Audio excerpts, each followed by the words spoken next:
Sa mundo ng pagpupunwani, kung saan ang takot ay hari, may mga boses na nagtatago sa likod ng mga maskara panlililang. Pero ako'y narito, walang takot na iparinig ang tunay kong pagkatao, ang aking puso'y nag-aawit. Bakla ako, proud ako sa aking pagkatao, pag-ibig. Walang dapat ikatakot sa aking pag-ibig, tunay at malaya. Hindi ako isang pagkakamali, isang pagsubok o isang biro.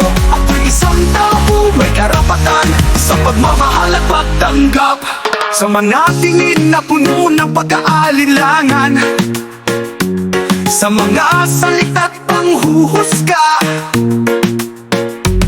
Hindi ako magpapatalo, hindi ako magpapaapi sa kanilang mga salita, dahil alam kong may halaga ang aking pagkatao, pagmamahal. Hindi ako isang bagay na dapat itago, kundi isang regalo mula sa itaas. Bakla ako, proud ako sa aking pagkatao, pag-ibig.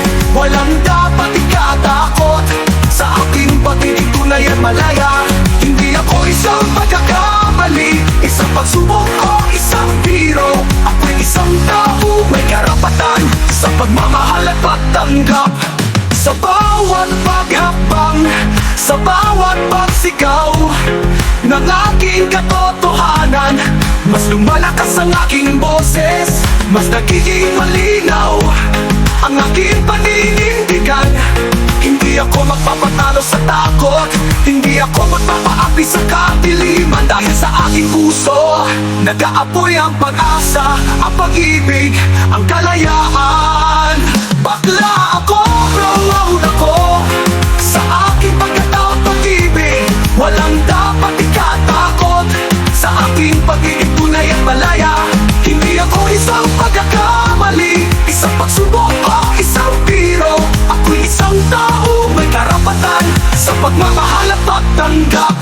Sa bawat pasikat ng araw, mas lalong magiging malakas ang aking boses. Ang boses ng pag-ibig, ang boses ng pagtanggap, ang boses ng kalayaan. Bakla ako, proud ako, at walang sino man ang makapagbabago niyan.